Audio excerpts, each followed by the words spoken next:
precisavam, tudo não, uma boa parte do que vocês precisavam. Eu vi muita redação de vocês sem norte para fazer a introdução. Então, já que era a primeira aula de redação, né? Eu quis colocá-la com essa, mas de qualquer forma depois vai para a plataforma, aí vocês vão ver as outras também por favor gravando, tá? Então vamos lá. Primeira coisa, o que é introdução, gente? Introdução é quando você contextualiza o seu tema e você coloca a sua opinião lá. Porque tem gente que fala assim, então a introdução é só para botar do que o tema tá falando, eu não preciso botar minha opinião? Precisa, a sua opinião vai estar na tese, tá? Então é onde, resumindo, é onde você contextualiza e coloca a sua opinião. Tese é a mesma coisa que colocar a sua opinião, tá? Que é o que você vai abordar depois. Então vamos lá. O que é a contextualização? Mostrar a realidade que torna um tema proposto como relevante. Então você vai ambientalizar aquele tema de acordo com o que você for abordar. Então, por exemplo, joga um tema aí. Qualquer tema, gente. Deixa eu ver um aqui, ó. Legalização. Problema da política brasileira, né? Aí eu posso contextualizar com o quê? Dependendo do que eu vou falar primeiro. O que eu vou falar? Vocês não vão falar de corrupção não, né? Porque é muito mais no meio. Então vamos lá. Problemas da... Aí já fugiu. Já não tem mais argumento, acabou. Problemas da política brasileira. O único problema da política é a corrupção? Não. Levanta mais. Ela. Eu? Não, de trás. O seu tava normal. O dela tá aqui, ó. Levanta mais, levanta aqui. Vamos lá. Qual... Deixa eu ir pra outro. Ver se vocês vão ficar uma hora. Pode falar. Isso aqui é a realidade de qualquer pobre. O brasileiro diante da violência. E também, dependendo da área que você... Não, mas aqui, eu ia falar, a realidade do pobre, mas aqui não tá nem falando do pobre, é o brasileiro no geral. Mas o Brasil tem mais pobre do que rico, né? Eu não posso nem falar de uma realidade que eu não vivo ainda. Vamos lá. O brasileiro diante da violência. E aí, o que a gente pode falar? Segregação social. Quê? Segregação social. Segregação social? Pessoas que moram no submundo, cara. Que ideia. Elas não têm atendimento ao básico, logo elas vão pegar isso. Se eu não tenho segurança. Tá, você vai falar das causas, então. Tá, que leva a violência. Gente, Exatamente. já sei. Pode, cara, Não, mas tá vendo por um caminho. não, a pessoa pode se perder, sabe? Tirei realmente leite de pedra. Vamos lá. Podemos falar das causas, não lá. Das causas, das consequências. Podemos citar exemplos disso aqui. Então tá, vamos no do Lucas lá, na viagem do Lucas. Das causas. Então as causas não podemos falar da desigualdade social, mas o quê? Tá, desigualdade social, pra gente não tomar muito tempo. Se a gente falar da desigualdade social, a gente pode começar contextualizando falando sobre o quê? Da desigualdade social. Eu posso usar algum filósofo que trate de desigualdade social? Agora na minha cabeça não veio nenhum. Mas eu posso tratar de algum filósofo que fale de desigualdade social? Pode. Posso falar de algum estudo sobre desigualdade social? Pode. Posso falar de algum dado que fale de como a desigualdade social influencia na violência? Então tudo isso, foram poucos ainda, tá? Alguma notícia de desigualdade social referente à violência? Sim. Tudo isso é contextualização. A partir daí eu dou uma opinião. Qual é a opinião que eu tenho em relação a... Cadê, ó? O brasileiro diante da violência em relação à desigualdade social? Eu acho que é causada pelos fatores sociais, entendeu? Que a sua vivência social, o seu nível cultural, né, social, entre aspas, define a sua taxa de violência, entre aspas, né? Assim, tentando contextualizar, porque... Tudo pode ficar aí. Por exemplo, porque, por exemplo... Vai cansar teu dedo. Sim. Por exemplo, a pessoa que mora na zona norte do Rio, acho que ela tem menos chance de se assaltar, não generalizando, porque a gente também não pode entrar, eu não vou entrar nesse mérito, mas condição social não é sinônimo de criminalidade. Mas é um fator. Não, eu já acho que é mais fácil você se assaltar na Zona Norte do que onde eu moro, tá ligado? Exatamente. Pô, tu mora em Belfort Roxo, pô. Não, cara. Assalto é proibido onde eu moro, tá ligado? Não tem tanto assalto. Claro, lá não vai botar lá, não. Mas lá não tem violência? Lá não tem violência? Tô falando assalto. Entrando nesse Ele tá falando de assalto ou de violência? Violência. Não pode. Entrando nesse assunto que ele falou. Eu acabei de vir do almoço com um cara que é o Obed Belfort Roxo, falou que 3 crianças sumiram lá sequestradas. Então, assim, Belfort Roxo é o câncer do Brasil. se liga! Caiu por terra A no relação brasileiro. que Vai você ver criança, né? Tá, gente, olha só. Todos contra o Belfort Roxo. Ah, isso é violência, cara. Toda aula de redações. Isso é violência, Toda tá aula de Briga, redações. psicológica, Na né? verdade, Eu nunca fico só no Ô, raça No ruim, tema, Belfort né? Roxo. método, nunca. Tem que Você é muito louca, tem que cara. separar Não uma volta. briga, Bate pegar um cabelo Fluminense. solto, botar no Você é outro, 100 metros de e foi Belfort Roxo. embora. Flamengo e Fluminense. É difícil, é sempre. Tem saco de gelo aí pra botar no olho de alguém? Porque é difícil. Professora, o João só mora a 100 metros de Belfort Roxo. O que eu tá falando, Bate cara? Fluminense, Belfort Roxo é pra lá. Você mora no Fluminense? Tu conhece o Tá Fluminense? reclamando de Belfort. Ela mora em Xerém. Agora eu sei. Não, lá Só tem pedra. Quem só sabe? tem olha só. Xerém só tem pedra e mato. Fala baixo. Caramba, Isso aí não faz parte da aula não, tô gravando. Vocês estão viajando. Murilo tá vendo? Tá, olha só. Vamos lá. Se nós já falamos da violência e nós já tratamos da desigualdade social como uma das causas, a gente já pode usar isso como tese, tá? Então a gente pode usar como tese a desigualdade social como a causa da violência, tá? E contextualizando, eu posso usar tudo isso aí que eu já falei. Eu posso usar dados, pode usar uma notícia relevante pro Brasil, não vou usar o caso isolado da esquina. Alguém quer comprar um negócio com ele? É biscoito que ele vende. Ninguém quer não? Todo cada promete. Então, eu pego uma parte que eu vou ter que argumentar depois e eu contextualizo. Então, quem lê meu texto de primeira, só no primeiro parágrafo já vai saber do que eu vou tratar. Entenderam isso? Então vamos lá. Aí nós temos alguns tipos de introdução. Por isso que eu coloquei aqui. Porque o que acontece? Vocês meio que se perdem na introdução, vocês começam a falar uma data com nada, não coloca tese, não contextualiza, e ainda tem. Aí às vezes eu não marco, porque eu não tenho o que marcar, porque tipo assim, você só não fez o que deveria fazer, porque tá tudo embolado. Aí eles não tem o que marcar, vou marcar o quê? Você não fez a introdução certa? Aí o aluno acha que tá arrasando, tirou nota baixa, mas não marcou quase nada. E às vezes a questão não é essa. Então olha aqui, ó. Faltam mais duas, tá? Que não teve espaço no quadro, depois eu coloco aqui. Então, ó, tipos de introdução. Nós temos a primeira, a introdução fotográfica ou por flashes. O que é isso? É que eu coloco vários, não é nem argumentos, né? Eu coloco várias ideias que pro leitor ele vai começar a visualizar. Então parece que surgem imagens na cabeça do leitor. Então olha aqui, ó. Olhos inquietos. Você não consegue imaginar enquanto eu leio, ó? Olhos inquietos, bolsa levada à frente do corpo, andar apressado. Você não consegue visualizar uma pessoa assim? Sim. Então parece que está vindo imagens. Então por isso que a gente fala que é uma introdução fotográfica, tá? Porque você consegue visualizar essa cena. Tá? Aí, ó. Não se trata de um cidadão... Deixa eu descer para eu posso enxergar. Não se trata de um cidadão neurótico, mas de um típico brasileiro morador das grandes cidades. Nessa realidade, todos garantem sua segurança como podem, seja comprando armas ou evitando sair de casa. Afinal, ninguém quer ser vítima da violência urbana. Então, tá vendo aqui, ó, que eu contextualizei a minha ideia, o meu tema, aqui, ó, através de flashes. Olhos inquietos, bolsa levada à frente do corpo, né? E o andar apressado. Aqui eu contextualizei já. Já deu o início da minha introdução. E aqui, ó, tá a minha tese. Que o autor pode não, que ele vai argumentar depois nos desenvolvimentos, que vai ser o quê, ó? Seja comprando armas ou evitando sair de casa. Então, provavelmente, quando for desenvolver, ele vai falar sobre isso aqui, ó. Sobre o uso de armas para se defender e sobre evitar sair de casa para se defender. Então, a tese está aqui e a contextualização também está aqui. Entenderam isso? Vamos para cá. Aí temos aqui, ó, a introdução histórica. Então, é quando eu uso fatos históricos, né, para contextualizar a minha ideia. Então, olha aqui, ó. Quando o governo militar, quando eu falo de governo militar, eu tô falando de qual período histórico?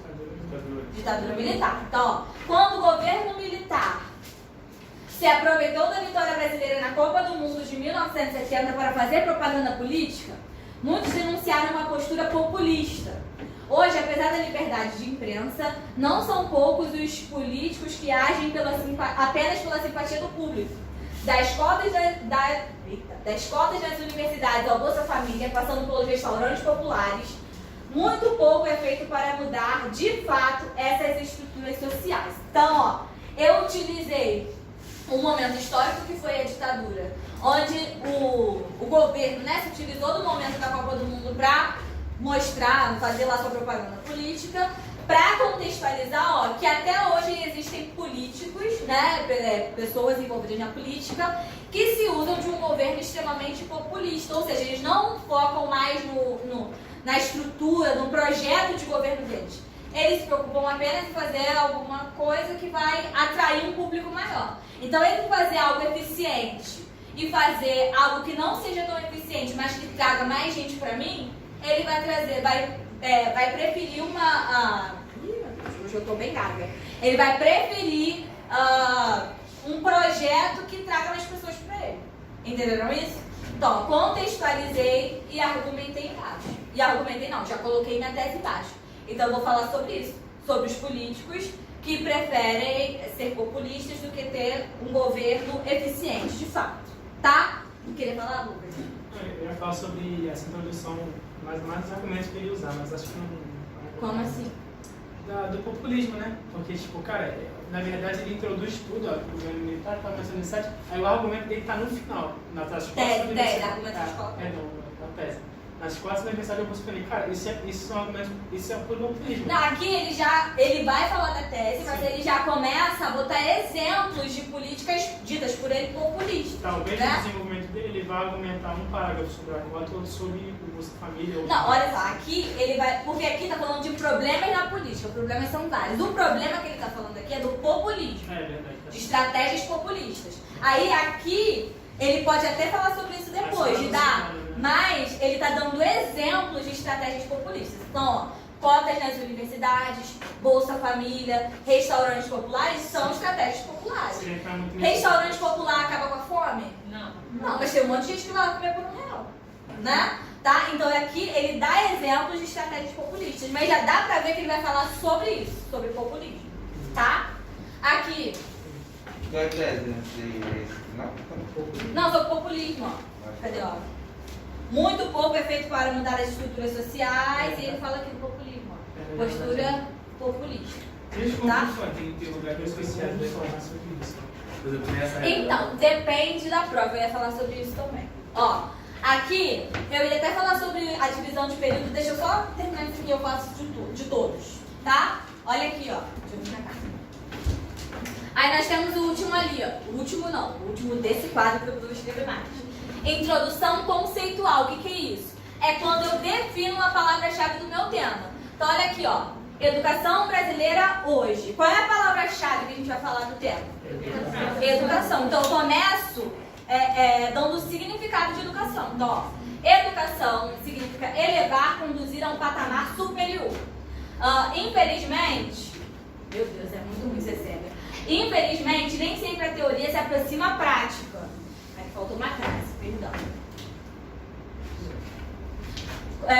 Com infraestrutura decadente, baixa remuneração de profissionais e currículos antiquados, não combinam com o discurso do...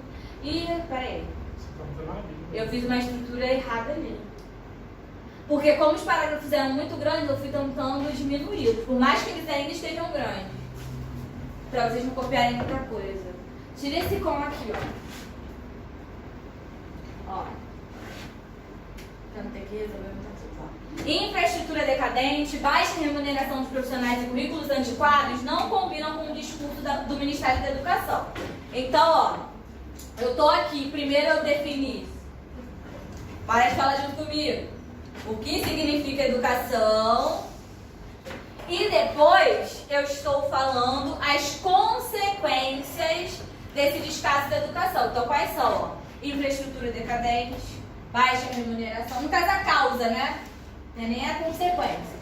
A baixa remuneração dos profissionais e os currículos antiquados. Aqui, quando eu falo de currículo, não é currículo profissional, não. É currículo a matéria que os alunos têm na escola, tá? Nosso currículo é bem antigo. A gente tem uma escola do século XIX praticamente, tá? A escola não é atual. Por mais que use computador, a escola não é atual. Fora Tá? que em outros países, você pode, no ensino médio, escolher as matérias que você vai fazer. Por exemplo, eu não quero estudar filosofia, sociologia, etc. Eu só quero estudar exatas, porque eu quero me formar em exatas. A escola no Brasil é tudo muito É velho. tudo muito velho. E você tem que, por exemplo, você é obrigado a fazer tudo, mesmo que você não goste, mas pelo menos assim, de que adianta, sabe? Às vezes você se fala numa areazinha que você não tem que saber, sei lá, nada daquilo que você estuda, tudo de, sei lá, de geografia, filosofia, mas você Porque quando a gente parte de um lugar acho que é em que a gente, pra você aprender, você tem que repetir 30 vezes a mesma coisa, sendo que existem outros métodos de aprendizagem muito mais eficazes, já tem alguma coisa errada.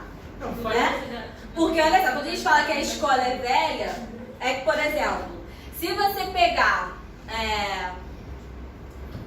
um engenheiro, por exemplo, na área de engenharia, se pegar um engenheiro de hoje e um engenheiro dos anos 50, você vai ver que o maquinário que aquele engenheiro dos anos 50 usava é muito diferente do maquinário do engenheiro de hoje. Agora, se você pega um professor dos anos 50 e um professor de hoje, você vai ver que não mudou nada, é a mesma coisa. São os mesmos métodos, as mesmas estratégias, não mudou nada. Se mudou foi pouca coisa. No mais foi o que eu falei, um computador na sala para postar um filme, que antes não tinha, eu botava na televisão, sei lá, fazer uma outra coisa. Mas é a mesma estrutura, vocês conseguem perceber isso? Então quando a gente fala que a escola é antiga, é que em todos os setores da sociedade tudo evoluiu, só na escola que não, a gente continua aprendendo da mesma forma. Se você perguntar à sua mãe como que ela aprendia na escola, vai ser a mesma coisa como você aprende aqui e aprende na sua escola. É a mesma coisa. quando no Tá? outro país tem crianças de 10 anos fazendo feira de ciência, tá ligado? Tipo, aberto. Então, quando muda bem devagar. É um problema sério. Enfim. Mas tá vendo que aqui, ó, voltando pra matéria, né? Aqui eu primeiro define a palavra-chave, tá? Tu não vai me definir o que é brasileira, não, nem o hoje, não. Também a palavra-chave. A palavra-chave é educação.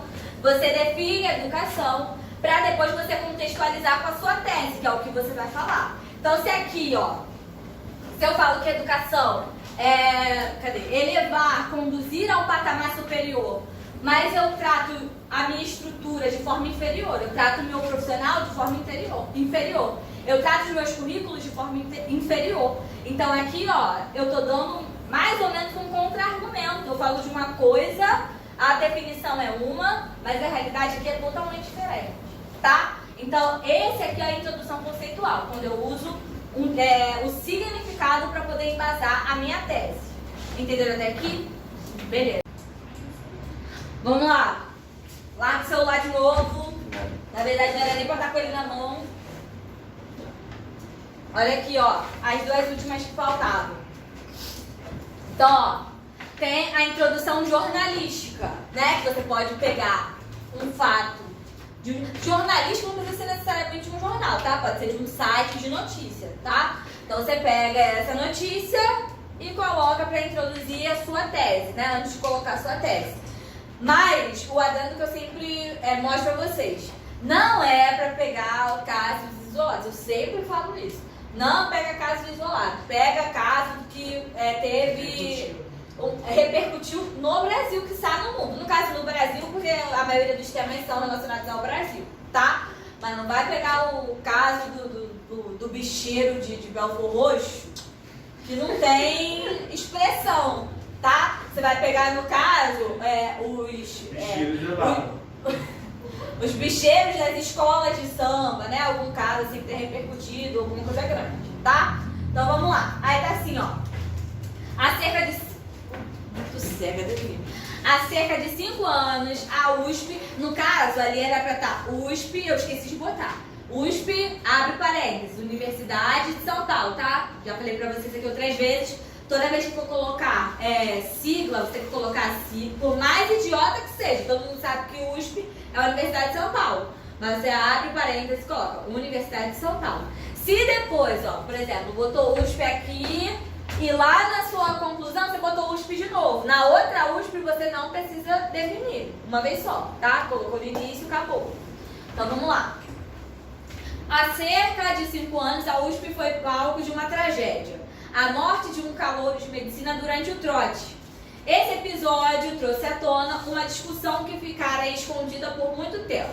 Trata-se do debate em torno dos trotes universitários e sua violência descontrolada. Qual é a tese, gente? Ó, trote universitário e sua violência descontrolada. No caso, trote universitário já era o tema, né? O caso que ele ia falar mais era sobre a violência descontrolada, que foi até o que ele contextualizou, porque o cara não morreu por causa do trote. Ele morreu por causa da violência descontrolada no trote, né? Então vamos lá. Embora represente uma agressividade compreensível no sentido de tipo assim, ele se machucou, mas fazia parte do ritual para entrar na universidade, tá? Não é porque estava certo de morrer, não. Essa prática vai de encontro ao espírito universitário e pode ser substituída por atividades mais inteligentes. Então, ó, aqui, por mais que ele vá falar da violência descontrolada, ele pode usar também como tese falar de outras atividades. Então, quais são essas atividades? Ele pode abrir ali um precedente para fazer outros argumentos. Então, a partir dali, ele pode dar outras sugestões. Sei lá, fazer um movimento beneficente, né? Juntar, para comprar... Deixa eu explicar aqui, esqueci, ó. Para comprar fraldas geriátricas para doar num asilo. Ou juntar brinquedo para doar para não sei aonde, né? Eu mesmo já participei de um trote assim, né? Então, ele pode usar disso para usar os seus argumentos mais embaixo. Mas está claro aqui, ó, que ele vai falar da violência descontrolada, tá? A violência descontrolada que gerou a morte do calouro na USP. Então, tá vendo, ó, que ele usou uma notícia. Aqui, no caso, como esse vestibular foi muito velho, de repente pra gente não seja um caso que a gente conheça, mas provavelmente foi um fato que na época todo mundo sabia o que estava se falando, porque esse tema aqui foi de um vestibular antigo, tá? Mas peguem sempre temas atuais, tá? Até assim, por exemplo, uma Isabela Nardoni, né? Tem gente aqui que nem era nascido, mas o sobrenome Nardoni, ele é conhecido em qualquer parte do país. Stoffen, todos esses são conhecidos. Então, já que foi um fato que chocou, né, que parou o Brasil, dá pra usar, tá? Mas se não for tão chocante assim, tenta usar uma atual, mas que tenha abrangência nacional, tá? Aí aqui, ó, introdução cultural. Aí, essa introdução cultural é quando você cita fatos da própria cultura. Então, você pode citar o filósofo, né? Você pode citar uma invenção, você pode citar uma música, você pode citar uma série. No Enem, eles chamam isso de repertório sociocultural e vale nota, tá? Você inseriu o seu repertório sociocultural. Então, ó, olha aqui, ó. Quando Santos Dumont inventou o relógio de pulso, aqui já tá a informação. Quem inventou o relógio de pulso? Santos Dumont. Isso não faz parte da nossa cultura, o uso do relógio, ainda mais o Santos Dumont, que é uma figura brasileira que inventou o relógio de pulso, tá? Então é uma informação cultural. Então olha aí, ó. Qual era o tema? O sentido do tempo para o homem contemporâneo. Então, ó, quando Santos Dumont inventou o relógio de pulso, talvez não tenha imaginado quanto esse instrumento seria importante, até mesmo para evidenciar sua obra mais famosa. Qual foi a obra mais famosa? Vamos lá. Sem dúvida, seja para embarcar num avião, seja para regular suas atividades vitais, o homem mede o tempo de tudo. Entretanto, quanto mais a humanidade imagina controlar a passagem dos ponteiros nos relógios, mais ela se torna refém desse controle. Então, ela usou um fato da cultura, então, o Santos Dumont, que inventou o relógio de pulso, para usar a tese dela, que é falar que o tempo, né, ele inventou o relógio, mas a gente que é refém do tempo, né? Porque a gente pode não ser escrava de nada, né? Do trabalho, de qualquer coisa, desapegar de tudo, mas a gente vai ser sempre escravo do tempo.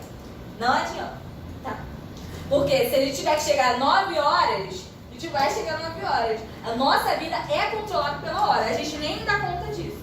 Mas a gente é escravo do tempo, e isso não tem como mudar, tá? Então, ó, aqui ele usou um fato cultural para falar disso, sobre como nós somos dependentes desse recurso, do tempo, né, de ser controlado toda hora, ok? Entenderam essa parte? Sim. Então já não tem desculpa para fazer a introdução de qualquer jeito, não é mesmo? Obrigada. Não tem problema aí no meio do parágrafo ter universitário 2 vezes? Aonde? Aí, ó, trote universitário, espírito universitário. Aonde? Trote universitário Onde você sublinhou. sublinhou Ah, tá. na penúltima linha. Não, só tem 2 vezes. Se pudesse trocar, seria melhor. Botava um aqui e outro lá embaixo. Mas acho que a gente não pode ser repetir mais de 10 vezes. Como assim? Acho que só diria quando você for. Cada parágrafo você pode estar a mesma palavra. Ah, mas os casos. Não, a repetição excessiva tira ponto. O problema não é repetir 300 vezes a mesma palavra. O ideal, se pudesse botar uma vez só e o outro lá embaixo, poderia ser. Ou botar uma vez só, melhor ainda. Mas às vezes não tem como. Igual um tema sobre educação. Uma hora tu vai falar educação, outra hora tu vai falar ensino, outra hora tu vai falar aprendizagem, mas uma hora a fonte vai secar. Tu vai falar o quê? Tá entendendo? Então, você vai usar outros recursos coesivos, vai botar nesse sentido. Sentido de quem? Da educação, né? Mas uma hora a fonte vai secar. O ideal é que não repita mesmo.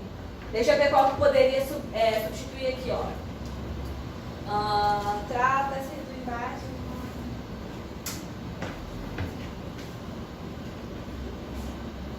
Aqui poderia até botar assim, ó, uma locução adverbial. Vai de encontro ao espírito das universidades. Pronto.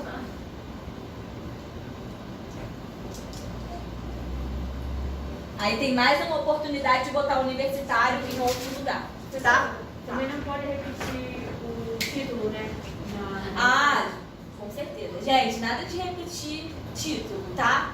Então, tipo assim, tema é diferente de título também. Vocês já sabem isso? Ou preciso falar? Tá. Então, ó, tem mas tá falando de título, né? O do tema. O tema também não precisa repetir. O tema já tá lá. Mas tira ponto se repetir o tema? Ah, é? O ideal é que você substitua por sinônimos pra falar sobre a mesma coisa. Sabe? Eita, pô, cebola não tem. É docinho também. Eu gosto. Ai, tá gravando. Fala. A UERJ pede título, não é? Perde o quê? Título. É, o West pede título.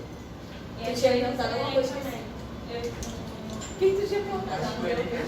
Amanda, tu tinha perguntado alguma coisa. Ah, tá. Você podia repetir o título na redação. Ah, tá. É o mesmo esquema do tema. Não tem como repetir. Não repete, tá? Mas, eu queria falar sobre alguma coisa fazendo referência. Então, você pega e muda as palavras, usa sinônimos, mas não põe literalmente embaixo, tá? Não põe todas as palavras iguais.